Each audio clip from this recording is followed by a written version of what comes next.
Welcome back to Cliffhangers and Page Turners, the show where we really just tear through a book, dissect every single plot twist, and debate who exactly deserves to see the end credits.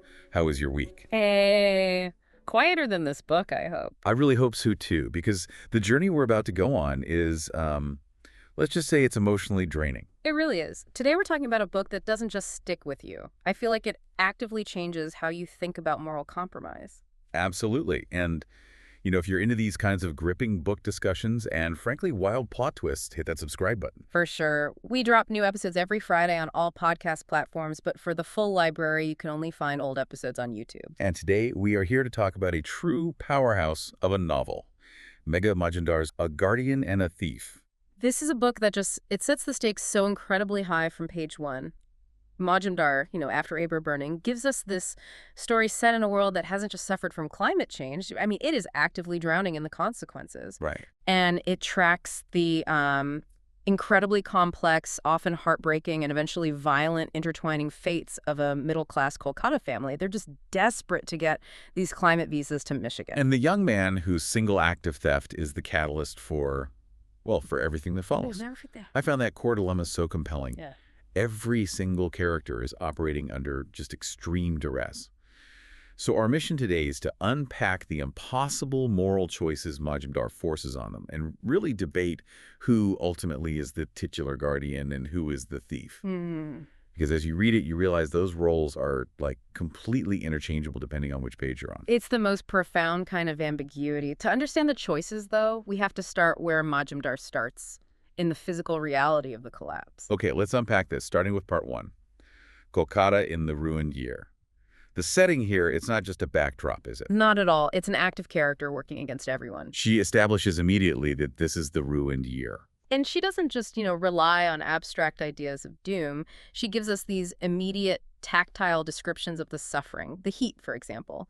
She describes it as a hand clamped upon the mouth, the sun a pistol against one's head. Wow. This isn't just uncomfortable weather, it's an existential threat. The effects are just catastrophic, right? Yeah. Especially with the food insecurity. We see regional crop failures, drought, and crucially salt water tainting the paddy fields. That salinity issue is particularly devastating because it just wipes out the staple food production system. Then you have pests destroying grains, and the local economy it's just annihilated. When Ma walks through the neighborhood markets, the signs of collapse are so stark. I mean, they're empty, except for a bit of discarded onion peel. And the animals, the goats and cows, the very foundation of local life, they're just gone. This is famine on a systemic level. And Majumdar is just brilliant at placing this specific crisis within the historical context. She reminds us of the past, the famines of 1770, 1876, 1943. Right. She ties the present collapse to this long, terrible history, arguing that the crisis has reduced people to simply hunger. That phrase, reduced to hunger, is so key, isn't it? Oh, it's everything. It implies that their fullness, their personality, their humor, their kindness is just stripped away, leaving only that primary drive for survival. When hunger becomes your defining characteristic, morality becomes, it becomes secondary. Which makes the situation of Ma, her father Dadu, and her little 2-year-old daughter Mishti so fascinating. Because they exist in this temporary bubble, this strange little pocket of privilege inside all the ruin. Precisely. They are counting down just 7 days until they fly to Michigan. Ma's husband, he's already there, and he secured a research position on mosquito-borne diseases. And that detail is important because it shows their escape is based on this very specific, high-value intellectual labor, not just general wealth. It's pure strategic luck wrapped in class privilege. Their climate visas weren't granted out of compassion, but because the husband was categorized as an urgently needed scientist. They used their middle-class savings and the concrete asset of their home to survive what she calls the long process of supplication before these bureaucrats who believe themselves gods. Majumdar is being so explicit here, pointing out that climate collapse isn't some great equalizer. It just ruthlessly clarifies the existing class divides. And that class distinction is literally built into their home. The infrastructure is an inheritance of foresight, mostly from Ma's mother. They have a functioning rainwater harvesting tank, solar panels connected to the air conditioning. This cooling isn't a luxury, it's a matter of survival. Right. Meanwhile, their neighbors are struggling under fans that grunted and groaned. They've survived so far because they could afford to engineer their way out of the immediate physical suffering. But this engineered fortress, it causes friction, particularly with Dadu. He's arguably the novel's moral compass, or at least its philosophical soul. He's the poet, writing observations in a child's math book, refusing to believe the city is completely broken. Dadu sees the city, not in its decay, but in its resilience and spirit. He loves the street corner philosophers, the ones who get that laughing is the most truthful way of approaching life. His whole affection for Kolkata is tied to his identity. He's a man whose creativity and humor are fueled by the people around him. But this means he is utterly terrified of leaving. He doesn't fear American hardship. He fears America will turn him into a diminished version of himself. Yeah, he thinks his true self, his creative, humorous self, just can't exist in a place that lacks the unique vibrancy of Kolkata. He'll just be a ghost. I think that's such a crucial element she introduces early on. She's asking, what is the cost of physical survival if it means the death of your soul, of your cultural self? Dadu's fear is existential. He sees emigration as self-erasure. I appreciate that perspective, I do, but I really have to side with Ma here. Ma challenges Dadu, arguing that his romantic vision is just willfully blind. She points out they lived in two different cities. His city was crows and jokes. Hers was far more dangerous, filled with men on buses who reached for schoolgirls' chests. That contrast is essential. Ma is forced into this extreme pragmatism by motherhood and by trauma. She sees Dadu's philosophical attachment to the city as a dangerous luxury. Her city is one of constant threat. And this leads us directly to Ma's secret, which complicates her guardian status immediately. She works at a shelter for people displaced by floods, and while her dedication seems genuine, She's been stealing. she has been stealing from the donations, lentils, rice, cashews, raisins, and hiding this stash in a storeroom. This is the first really jarring moral compromise. She's stealing from the destitute to feed her own daughter, Mishti, to make sure Mishti eats more than just the basic gels and bars. It's a brutal calculation of love versus ethics. She rationalizes it, saying her love for the residents is true, but her maternal instinct for Mishti just overrides her professional duty. It forces us as readers to ask, if you can steal a small amount of food from people with nothing to ensure your own child's survival, is that still purely theft? Or is it love expressed through what Majumdar calls a tedious act of survival? Right. Ma is actively doing the very resource hoarding that's killing the city, just on this tiny micro scale. And this hoarded food, which the narrative describes as the dark fist of the house, is what ultimately marks them as targets, setting up the disastrous chain of events that comes next. So that dark cyst of the house, it attracts the thief. This is where Boomba enters, embodying the sharp edge of desperation. Yeah, Boomba is young, lean, and his body's varied deprivation and hunger helps him squeeze into spaces others can't. And he's a former resident of that same shelter, so he knows the system and he knows about Ma's hidden stash. Majumdar paints him as a product of a world where institutions have completely failed, which leads to his deeply cynical philosophy. His worldview is fascinating. Lies were the lifeblood of the world. Take what you want or others will take it. This isn't just opportunistic theft. It's a calculated, necessary response to systemic failure. He sees honesty as a fatal weakness, and he acts on it. He scales the pipes, gets into the kitchen through a barred window, a symbolic breach of their privileged fortress. He steals the food, of course, but then he grabs the ultimate treasure. Ma's purse, with the family's passports and their precious, irreplaceable climate visas. He literally steals their future. The family is instantly devastated. So they turn to the one institution that should theoretically protect them, the police. And this scene at the police station is one of the most effective portrayals of bureaucratic rot I've read in a long time. It's absolutely chilling. They walk in and the officer is just nonchalantly eating cheese sandwiches. That detail alone speaks volumes. For sure. While the city starves, this man has access to processed dairy and bread. That's the line of corruption. He's more interested in trivial crimes, like a fight over electrolyte tablets, than the theft of their escaped documents. And he immediately shifts the blame. When Madid admits they had a large stash of food stolen, the officer's response is just accusatory.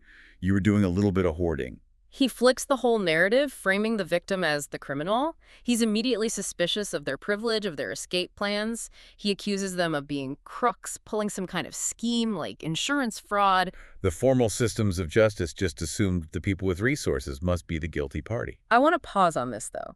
Is Majumdar suggesting the officer is purely cruel, or is he a victim of the decay, too? He's clearly overwhelmed. He calls himself Sherlock Holmes, ironically, and says they don't have the manpower or the woman power to track down a phone. I think it's both. He's trapped in a system that doesn't work, which leads to immense frustration, and he deals with that by wielding the only power he has left, bureaucratic indifference. Yeah, when justice fails, people prioritize self-preservation, which often looks like cruelty towards those they perceive as having more. His advice to lock your door better and move on with your life is a complete abdication of responsibility. No report is filed. So this system fails, leaving them with one hope, the consulate. And here, the failure is different. It's not indifference, it's cold, unyielding, mechanical logic. They face the blonde officer who represents this foreign, unfeeling bureaucracy of the developed world. They explain the situation, stolen documents, no police report. The officer confirms the horrifying truth. If your visa is stolen, we are to make a note in the system, and you are to reapply if you wish. Reapplication means months of waiting, pushing their flight from 5 days away to maybe September. It's essentially a death sentence for their escape plan. Ma tries to appeal to emotion, to human connection. She begs the officer to understand that their lives are fuller, more bursting, more replete than is possible for your documents and questionnaires to contain. It's a beautiful plea for their humanity, but bureaucracy has no room for bursting, replete lives. It just deals in data fields. It's Dadu who finds the tiny sliver of leverage. The poet turns quick-witted. He bluffs, claiming to be a known writer in the community, appealing to the officer's fear of public shaming or being canceled on the internet. It's the most modern form of power, the threat of online reputation damage. And it works. It's the only thing that registers. She grants this small courtesy. She won't file a note because they didn't have an appointment, meaning if they find the passports, the visas might still be valid. A tiny, fragile loophole based not on compassion, but on Dadu, leveraging the officer's fear of professional blowback. It just highlights that in this broken world, only personal, immediate pressures yield results. Right, never the promise of institutional help. And so the hunt begins, predicated on that fragile hope. They have to find Boomba, and they have to find him fast. And Majumdar uses this kind of dark irony by having a childhood clue save their future. Their neighbor, Mrs. Sen, the parrot owner, has security footage. It's blurry, but Mishti, the 2-year-old, points out the crucial detail. Scooby-Doo. Boomba's wearing a Scooby-Doo t-shirt he lifted from a clothesline. The contrast between Mishti's innocence and Boomba's necessity provides the key. Formal systems failed, but a child's eye focused on pop culture delivers the answer. They have to rely entirely on their network. Dadu's old editor helps them track Boomba. It reinforces the idea that in this ruined city you survive by knowing somebody once was knowing them forever, relying on deep human connections. Ma eventually tracks Boomba to the shelter, bed 223. The confrontation is so tense. Ma, fueled by desperation, confronts him, calling him a thief in front of everyone. But Boomba is not easily intimidated. He is, as she writes, smug with his power in the moment. He holds the ultimate counterweapon. He knows about Ma's own moral decay. He immediately counters with blackmail. Manager, madam, you are the thief, isn't that so? You've been taken from the shelter supplies. I know, I thought. That is the narrative climax of the first half of the book, that moment of total power reversal. The privileged woman who judged him is now exposed as a filthy thief, morally equivalent to him. She loses all moral authority. And Boomba sets his price. He says the passports are gone. He threw them in the garbage hill. But he knows where. His demand is simple and staggering. Ma must transfer the house papers to his name. He's asking for the keys to the kingdom, the ultimate asset for survival, in exchange for just the location of the documents. It's an impossible choice.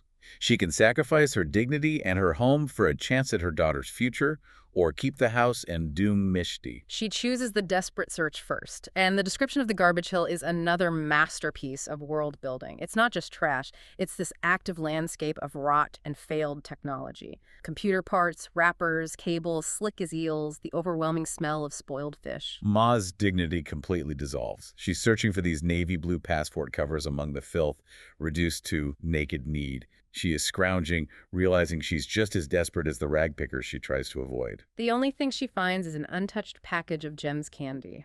The irony. The candy, a small, cheap luxury, is completely useless to her.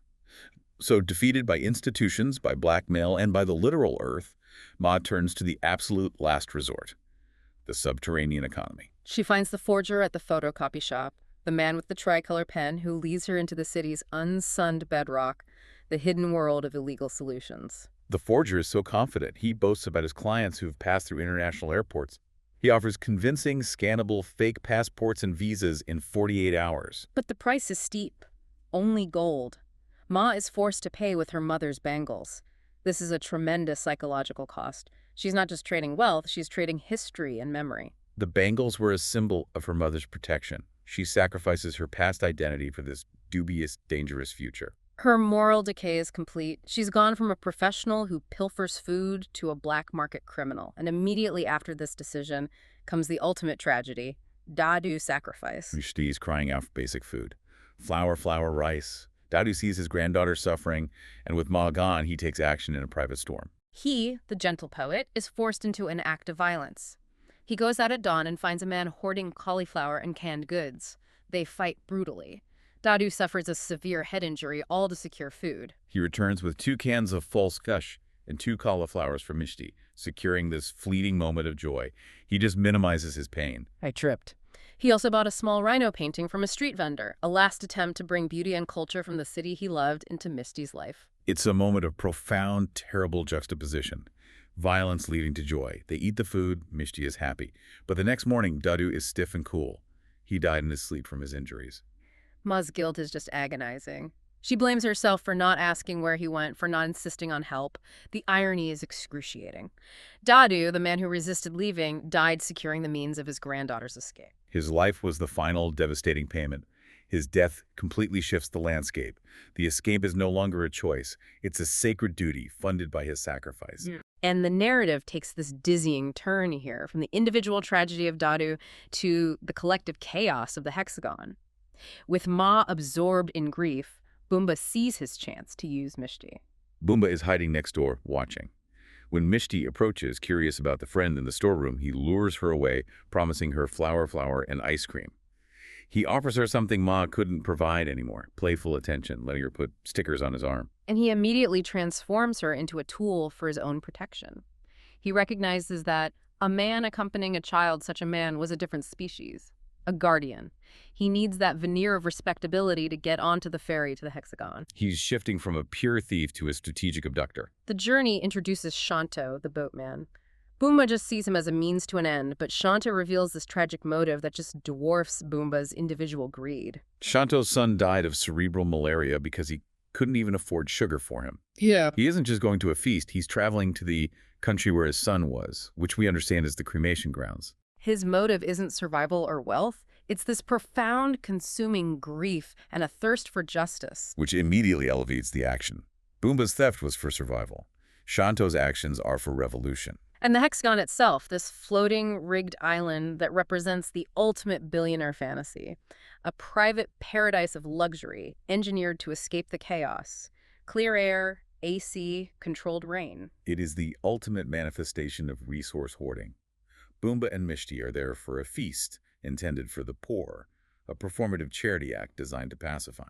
And Boomba actually experiences these moments of genuine, unexpected compassion. He and Mishti enjoy the high-quality food-y fish like cheese, chocolate ice cream. Yeah, he meticulously picks the fish bones out for Mishti, showing this soft, protective instinct. He feels sorrow, realizing his brother Roby will never experience this.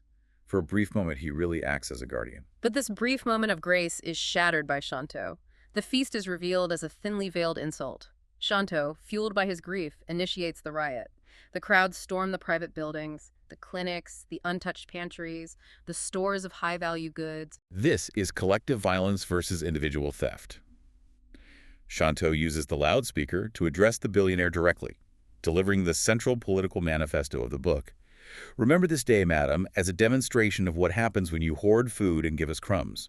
It's a direct challenge to the idea that charity can compensate for fundamental injustice. It's an act of vengeance, not just survival. In the chaos, the billionaire orders the guards to fire, only to frighten, but it causes a massive panic. The crowd rushes the return ferry, overloading it. The ferry sinks, and this forces Boomba into his most profound moral decision.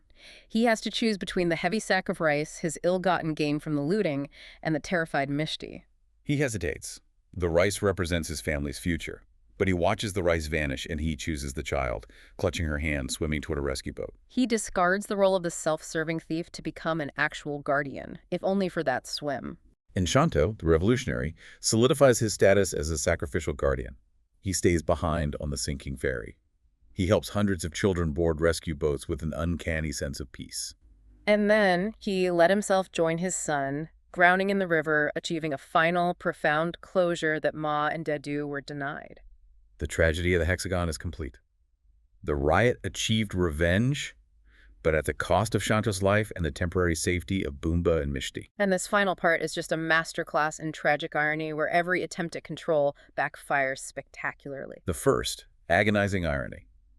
The original, genuine passports return. Tossed into the garbage hill by Boomba, found by a rag picker, and returned by a grumbling neighbor. Ma gets them back, water damage but intact. It's a gut-wrenching realization. Dedu's final violent act paved the way for the escape by relying on the kindness of the city's informal network, the very network he loved. But the irony deepens. The forged visas Ma paid for with her mother's gold bangles are now useless. The ink on Mishti's sticker is running. It's indecipherable. The black market failed just as utterly as the police and the consulate. So she races to the airport with the original valid passports. They pass security. Hope is terrifyingly real for a moment. But the flight is canceled, and the reason is entirely external, driven by the consequences of the hexagon looting. The news spread globally, leading to unnerved constituents in America pressuring their politicians to halt the flights bringing over robbers and looters. The systematic chaos she tried to flee had followed her across continents via the internet, triggering a xenophobic reaction that slammed the door shut at the final moment. The city refused to release her. She returns home, utterly defeated, and finds Boomba's family occupying her house. Boomba, having survived the sinking, has returned with his entire family, mother, father, brother Roby, and they've taken possession of the house. Ma sees Boomba's father in her garden, in Dadu's space, and she just snaps. All the trauma in Dadu's death, Mishti's kidnapping, the failed escape coalesces into pure rage. She grabs Dadu's pruning shears and attacks Boomba's father. It's a devastating moment. The cicature, a tool of delicate cultivation, becomes a weapon of savage defense. Ma, the guardian, becomes a vicious aggressor. And Boomba's father retaliates violently. He beats Ma and drags her body to the back of the house. His motivation is fear. He worries that people would see thieves at her door had multiplied, concerned for their new, fragile legitimacy. Boomba's own family is horrified. His mother realizes the house wasn't a gift, but a violent seizure. They just moved from one form of ruin to another, changing roles from the desperate outside to the violently entitled inside. And the narrative closes with Mishti. Boomba, now the master of the house, finds Mishti next door in Mrs. Sen's garden, holding a leaf, calmly interacting with the parrot. She's already starting to detach from Ma. And this is where Majumdar delivers the final heartbreaking detail. Boomba calls her Jimli, the name Shanto, the revolutionary, gave her on the ferry. Mishti is no longer just Ma's daughter. She is now a child of the chaos, renamed by a sacrificing revolutionary and taken away by the thief who became a guardian. He leads her away. Ma is left beaten in the dirt, her final conscious thought being, "Spare Mishti, spare Mishti." The ultimate sacrifice of her life and dignity failed to achieve her goal, but may have achieved an unexpected one. Mishti's physical survival, under the protection of the man who started it all. What a punishing, essential read. A guardian and a thief just strips away every comfort we have about morality and leaves us with the bare, brutal truth. It all comes back to that central, ambiguous title. Exactly. Who are the guardians and the thieves? Ma is a thief, hoarding food and using forgery, yet she's a guardian fighting relentlessly for her daughter. Dedu is the ultimate guardian, sacrificing his life for food, yet he used violence and deception at the consulate. Boomba is the ultimate thief-stealing, blackmailing, kidnapping. But he is a guardian when he chooses Mishti over the sacrifice. And Shanto, the revolutionary who looted the hexagon, a thief in the eyes of the law, is the sacrificing guardian who saves hundreds of children. And let's not forget the billionaire who hoards resources behind a wall of AC and fake charity. She is the true systemic thief. Majumdar's ultimate point, I think, is that moral purity is a complete luxury in this ruined world. Love is expressed not through grand gestures, but through tedious acts of survival, which inevitably result in violence, theft, and the loss of dignity. And the real theft is the loss of that dignity and agency. The city, which Dadu saw the soul of, ultimately refused to release Ma. It claimed her fate, it claimed Dadu's memory, and claimed Mishti as a child of the wreckage. This novel forces you to confront your own assumptions. Where would your moral line break? I'd encourage all our listeners to revisit this book and consider the heavy cost of love in a time of collapse. Fantastic discussion. Thank you for diving into that brutal but necessary read with me. Remember, like, comment, share, and subscribe to Cliffhangers and Page Turners. Your support helps us dissect these incredible stories every week. Next week, we're moving from climate chaos and moral collapse to the very different world of art history and psychology with Mona's Eyes by Thomas Schlesser. You won't want to miss our take on that fascinating read. Until then, keep reading.